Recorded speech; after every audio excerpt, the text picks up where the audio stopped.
પાલનપુરમાં જાહેર માર્ગો પર અડીને આવેલા 33 જેટલા દબાણકારોને નોટિસ આપવામાં આવી છે।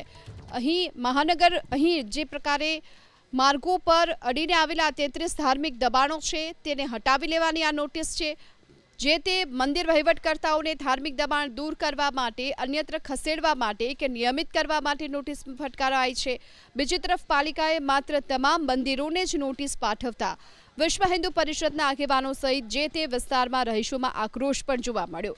ડુંડિયાવડી, રેલવે ક્વાર્ટર, ગુરુ નાનક ચોક, નવા લક્ષ્મીનગર, ટેલિફોન એક્સચેન્જ, મહિલા મંડળ, વડલીવાડો પરુ અને મીરા દરવાજા સહિતના વિસ્તારોમાં આવેલા મંદિરોને નોટિસ ફટકારાઈ છે। સ્થાનિકોએ ફરીથી પારદર્શક સર્વે કરાવવાની આ તરફ માંગ કરી। બીજી તરફ પાલિકાના હાલ પ્રમુખનું કહેવું છે કે વર્ષ 2014માં સર્વે કરાયો હતો અને તેના આધાર પર તૈયાર થયેલી યાદી મુજબ સુપ્રીમ કોર્ટના જજમેન્ટના આધાર પર આ નોટિસ ફટકારવામાં આવી છે।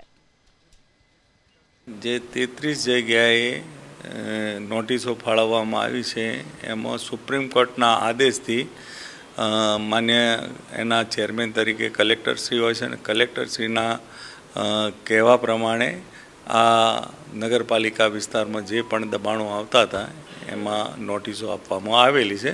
પણ એ નોટિસોના અંદર વિકલ્પ પણ આપવામાં આવેલા છે કે ભાઈ આ જો એ કાયમી થતું હોય તો એને કાયમી કરી દેવું, સ્થળાંતર થતું હોય તો સ્થળાંતર કરી દેવું અને કોઈ એ જ કે કોઈને નડતરરૂપ નથી તો એનું ડેમોલેશન કરવું। આ નોટિસ મળ્યાથી અમે ભક્તો બધા બહુ ચિંતિત છીએ કે આવી નોટિસ કેમ, આટલા વર્ષો જૂના મંદિરને કોઈ નડતરરૂપ નથી અને એક આસ્થા છે મંદિર પ્રત્યે, હનુમાન દાદા પ્રત્યે।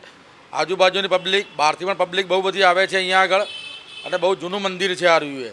અને અમે નગરપાલિકાને, કલેક્ટરશ્રીને વિનંતી કરીએ છીએ કે આ નોટિસ પાછી લે, નગર પછી અમે બધા અહીંયા આગળ બધા ભક્તો ભેગા થઈને કલેક્ટર સાહેબને રજૂઆત કરશું, નગરપાલિકાશ્રીને રજૂઆત કરશું।